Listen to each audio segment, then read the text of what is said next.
Hola, bienvenido a otra clase de Administración Financiera, donde hablaremos de Administración del Capital de Trabajo.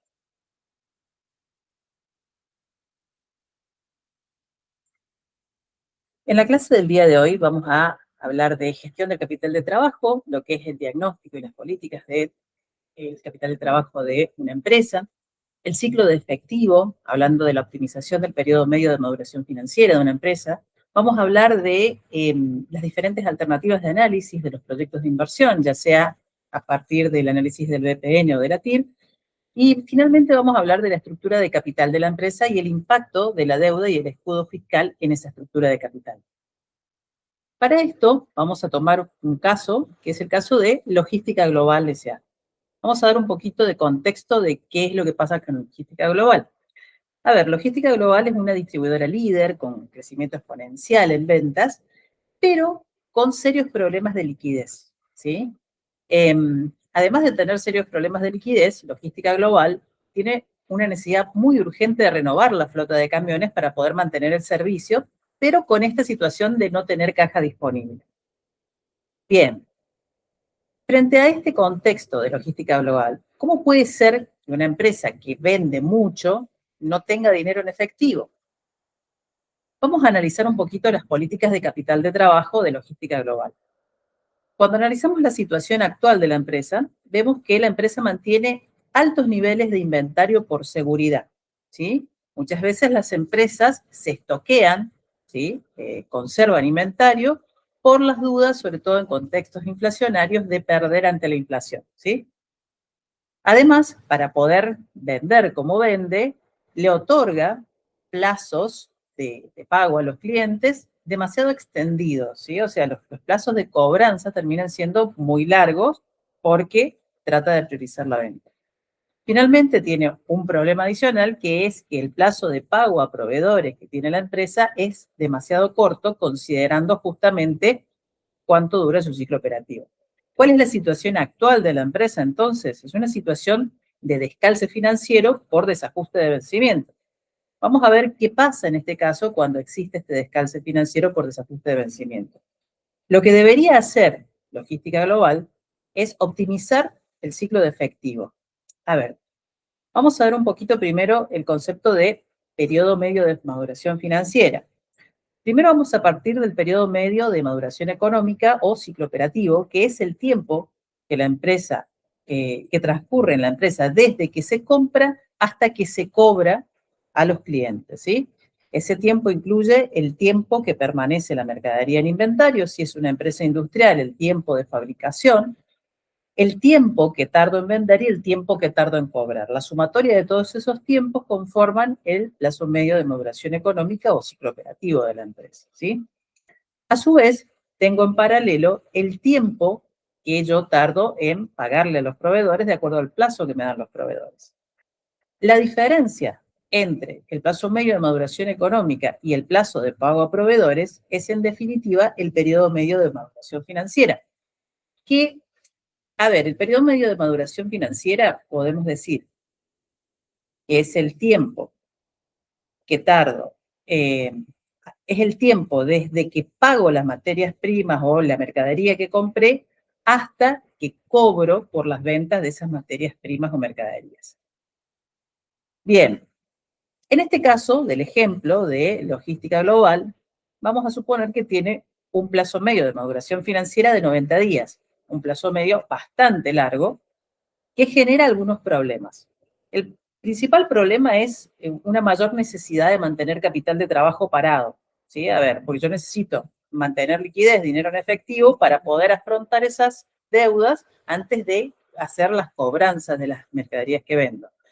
Esto genera una situación de costo de oportunidad. ¿Por qué? Porque al tener ese capital parado, no poder invertirlo, entonces yo no genero nuevos intereses, ¿sí? Entonces tengo un costo de oportunidad por mantener ese capital sin invertir. Después tengo otro problema más, que es el aumento de los costos financieros. ¿Por qué? Muchas veces no me basta con guardar dinero, o sea, también tengo que pedir dinero prestado si el periodo medio de maduración financiera es muy largo para poder financiarme, ¿sí?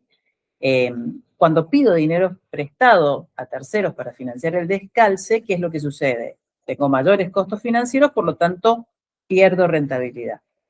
¿Qué es lo que sería lo ideal? Bueno, lo ideal sería tener una situación en la cual el periodo medio de maduración financiera fuera negativo. Eso quiere decir que yo cobrara, o sea, cumpliera todo mi plazo medio de maduración económico, ciclo operativo, antes de que venza mi pago a proveedores. Esto es difícil, pero no imposible. Las empresas de algunos rubros, como por ejemplo los supermercados, lo hacen, ¿sí? Suelen cobrar, como tienen cobranzas al contado, mucho antes de lo que le pagan a los proveedores. Entonces esto genera una situación de autofinanciamiento para la empresa y es el mundo ideal. Bien, ¿qué es lo que debería hacer Logística Global para mejorar su periodo medio de maduración financiera? En principio, si es una cuestión de plazos, yo podría intentar cobrarle antes a los clientes.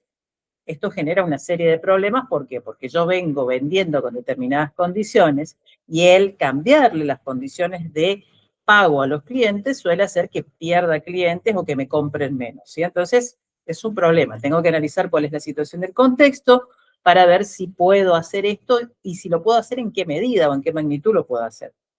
La otra solución que tengo es pedirle mayor plazo a los proveedores, ¿sí? O sea, que me financien a más tiempo.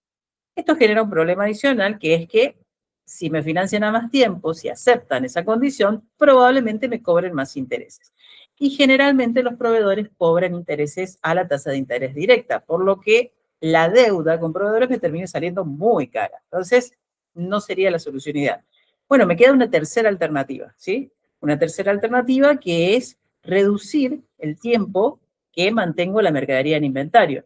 Para eso tengo que reducir mi stock de inventario, ¿sí? O sea, tengo que dejar de comprar tanto inventario y empezar a vender lo que tengo en inventario y mantener menos tiempo ese inventario en bodega, ¿sí?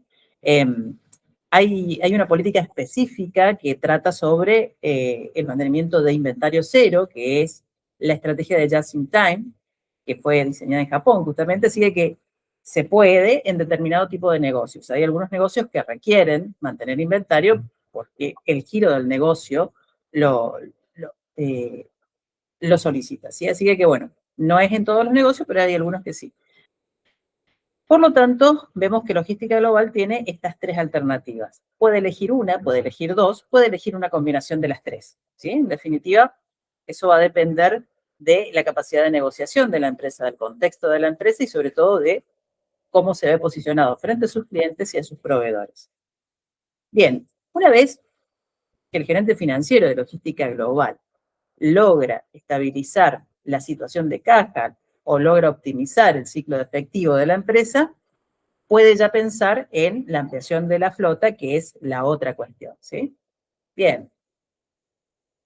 En este caso, supongamos que Logística Global tiene dos alternativas para renovar esa flota, ¿sí? Siempre que vamos a hablar de una ampliación o una renovación de capital muy grande dentro de una empresa, tenemos que hablar de una decisión de inversión, de un proyecto de inversión, ¿sí? Tenemos que tratarlo como un proyecto de inversión. En este caso, un proyecto de inversión de reemplazo, pero un proyecto de inversión en sí.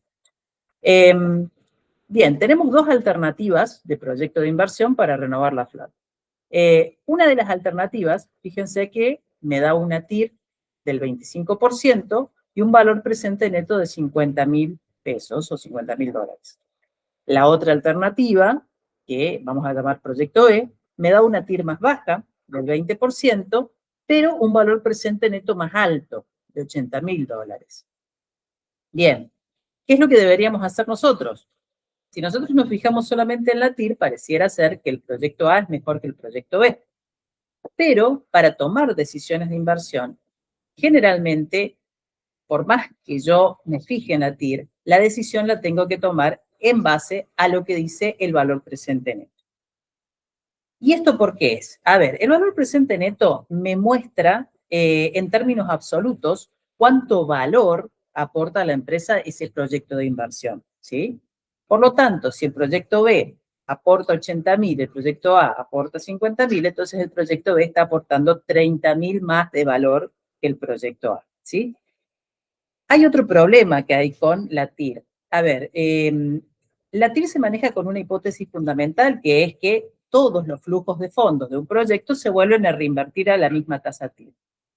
En las situaciones donde el flujo de fondos tiene algunos flujos negativos intermedios o tiene una estructura determinada, la TIR suele dar valores que son inconsistentes, ¿sí? O que no son representativos de la realidad. Así que no es el método más seguro para saber efectivamente cuánto está ganando mi proyecto, ¿sí?